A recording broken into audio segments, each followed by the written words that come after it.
स्वयंसेवक के अभी संघ प्रमुख है हमारे से। एक आसन भी इस पे बिछा दे, एक आसन आप बिछा दे।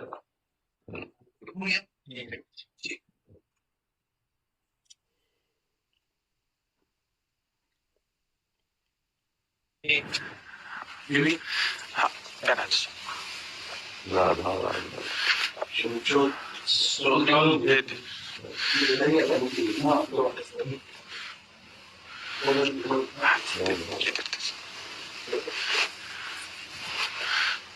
आप बिराज माला ऐसे रहने दीजिए, हम अपने शिव जी को बुलाएंगे। और किसी को कुर्सी की आवश्यकता हो तो मंगा लें, अगर जमीन में बैठना। मेरा भी क्यों घुटने में चला है जी महाराज जी, बस दर्शन करने थे, आपकी बात वीडियो पर सुनी तो लगा एक बार देख लेना चाहिए। चाह मिटी चिंता गई नुआ बेपरवाह, ऐसे लोग कम देखने को। देखो, अपने लोगों का जन्म जो भगवान ने दिया है ना, ये सिर्फ सेवा के लिए दिया है। व्यवहारिकी सेवा और आध्यात्मिक सेवा, ये दोनों सेवाएं अति अनिवार्य है। केवल व्यवहारिकी सेवा ही होती रहे, हम अपने भारतवासियों को अगर हम परम सुखी करना चाहते हैं तो केवल वस्तु और व्यवस्था से नहीं कर सकते, उनका बौद्धिक स्तर सुधरना चाहिए। आज हमारे समाज का बौद्धिक स्तर गिरता चला जा रहा है, बहुत चिंता का विषय है। हम सुविधाएं दे देंगे, हम विविध प्रकार की भोग सामग्रियां दे देंगे, लेकिन उनके हृदय की जो मलिनता है, जो हिंसात्मक वृत्ति है, जो अपवित्र बुद्धि है, ये जब तक ठीक नहीं होगी तब तक हमारा देश धार्मिक देश है, हमारे यहाँ धर्म की प्रधानता है। तो इसी बात को बार बार हम सबसे निवेदन करते हैं कि ये जो हमारी नई पीढ़ी है, इसी से हमारे राष्ट्र की रक्षा करने वाले प्रकट होते हैं। जो विद्यार्थी जन है, उन्हीं में कोई एमएलए बनता है, उन्हीं में कोई सांसद बनता है, उन्हीं में कोई मुख्यमंत्री बनता है, उन्हीं में कोई राष्ट्रपति या प्रधानमंत्री बनता है, उन्हीं में अपने लोग भी सब थे। अब हमारी शिक्षा केवल आधुनिकता का स्वरूप लेती जाए और व्यभिचार प्रवृत्ति, व्यसन प्रवृत्ति, हिंसा प्रवृत्ति, ये नई पीढ़ी में देखकर बहुत असंतोष हृदय में होता है। इसीलिए कितनी भी शरीर में पीड़ा हो, हम प्रयास करते हैं जितने से जितने सामने हमारे भगवत स्वरूप जन आते हैं, पहले बुद्धि शुद्ध होनी चाहिए। मयि वो मन आदर्शो मयि बुद्धि निवेश है, तो निवशिष्यति मयि वो अत ऊर्ध्वम न संशया, तो मेरे में ही निवास करेगा, अर्थात भगवदानंद में। अविनाशी जीव कभी भोग विलास में तृप्त हो ही नहीं सकता। हम अगर अपने राष्ट्र की विशेष सेवा, तो हमारे धर्म का परिचय, जैसा आप जन करते हैं, धर्म का हमारा क्या स्वरूप है, हमारे जीवन का लक्ष्य क्या है। हमें जितना राम जी प्रिय है, कृष्ण जी प्रिय है, उतने भारत देश हमारे लिए प्रिय है। जैसे राम भक्त, कृष्ण भक्त, वैसे हमारे भारत देश का हर जन जन हमारा आदरणीय और पूजनीय। पर अब जो मानसिकताएं बन रही हैं, वो हमारे धर्म और हमारे देश के लिए लाभदायक नहीं होंगी। व्यसन का इतना बढ़ता स्वरूप, व्यभिचार का इतना बढ़ता स्वरूप, हिंसा का इतना बढ़ता स्वरूप, ये बहुत ही विपत्तिजनक है। अगर ये बढ़ता रहा तो हम विविध प्रकार की सुख सुविधाएं देने पर भी अपने देशवासियों को सुखी नहीं कर पाएंगे, क्योंकि सुख का स्वरूप विचार से होता है। सुख और दुख की स्थिति सत्य नहीं है, आगमा पाइनो अनित्यास, लेकिन हमारा विचार और विचार हमारा गंदा हो रहा है। बस हमारा उद्देश्य यही है कि हमारे देशवासियों का विचार शुद्ध होना चाहिए। अगर विचार शुद्ध है तो राष्ट्र प्रियता, जन सेवा, समाज सेवा, ये सब स्वाभाविक होने लगेगा। और विचार अशुद्ध है तो सुविधाएं बहुत है, उनका दुरुपयोग हो रहा है। तो बस आप सबसे बड़े बड़े जो उपदेष्टा जन है, जो बड़े बड़े धर्म की रक्षा के लिए भगवान ने जिनको भेजा है, उन सबसे यही प्रार्थना है कि सब व्यवस्था करते हुए हमारे देशवासियों की बुद्धि अध्यात्म को समझे। बिना अध्यात्म को समझे दुख सुख की समानता बिना किए परम सुख का अनुभव हो ही नहीं सकता। इस मायाकृत भोग पदार्थों को भगवान ने दुख योनिया कहा है।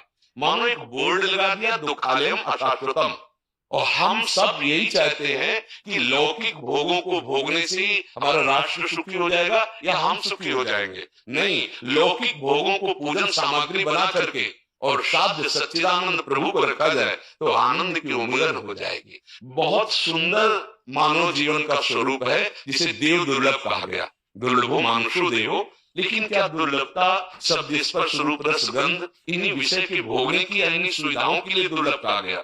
दुर्लभ है किसी सच्चिदानंद सुख के लिए। और उस सुख को तो हम भूले हुए एकदम बहते हुए शब्द स्पर्श रूप रस गंध के प्रवाह में चले जा रहे हैं और इसी को सौभाग्य समझ रहे हैं कि हमें सुख प्राप्त हो रहा है। नहीं, हम सबसे प्रार्थना करते हैं कि आप अपने धर्म को समझिए।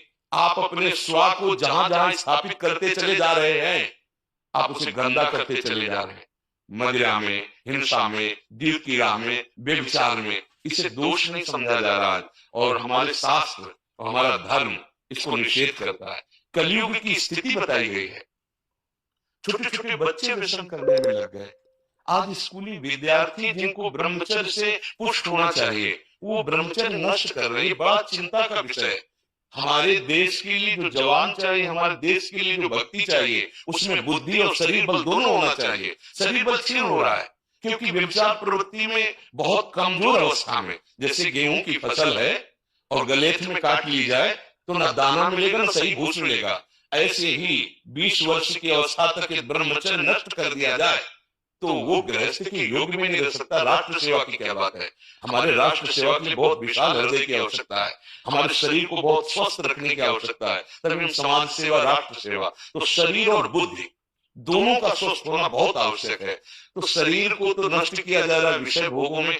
लोग समझने लगे कि मांस खाने से हमारा स्वास्थ्य अच्छा रहेगा, हम बलवान बनेंगे। अध्यात्म बल नहीं तो तेरे शरीर की चर्बी बढ़ा ले, लेकिन तू न काम पर विजय प्राप्त कर सकता, न क्रोध पर, न लोभ पर, न मोह पर, न हिंसा पर। फिर क्या जीवन। तो इसीलिए हमारा बार बार हृदय में सबसे प्रार्थना है, संत भगवान भी आते हैं कि देखो इस समय आवश्यकता विचार शुद्ध करने की है, आहार शुद्ध करने की है, आचरण शुद्ध करने की है। हमारे देश ने चरित्र की पूजा की है। रावण किसी बात में कम नहीं था। आज भी कोई शिव अगर अभिषेक होता है तो तांडव स्तोत्र उसी का गाया जाता है। जटा कवि गल दुर्लभ प्रवाह पावित स्थले।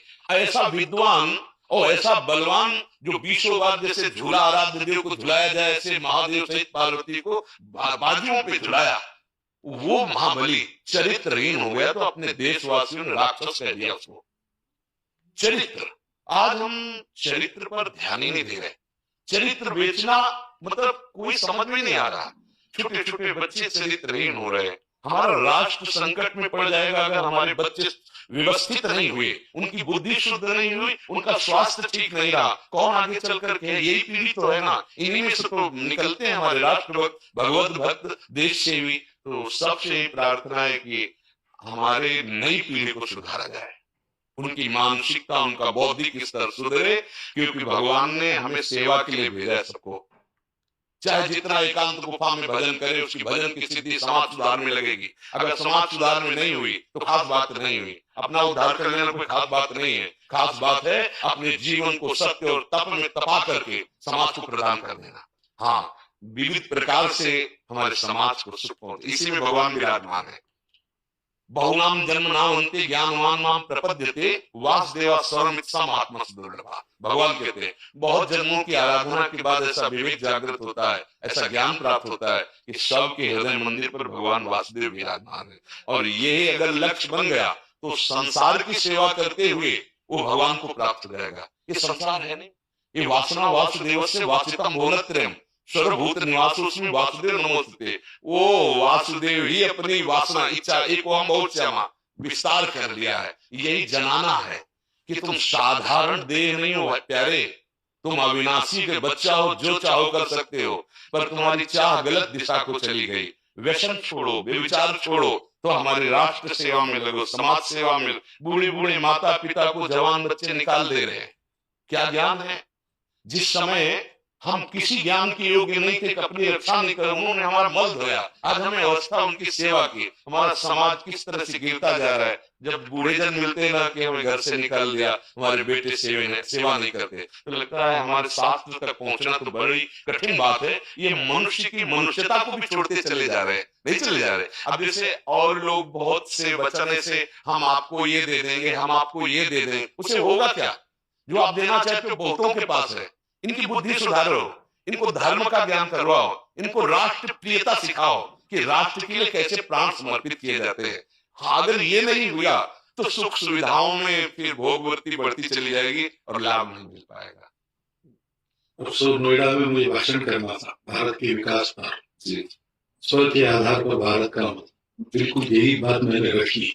आप लोगों से सुनते वही बोलते और वही करते, राष्ट्रीय और व्यक्तिगत चरित्र का। बस चिंता ये होती कि हम लोग करते चले जा रहे हैं, आप लोग भी करते चले जा रहे हैं, इतनी बातें बढ़ भी रही है। तो प्रयास तो हम करेंगे, निराश तो हम कभी होंगे नहीं, क्योंकि जीना इसी के लिए है, मरना है।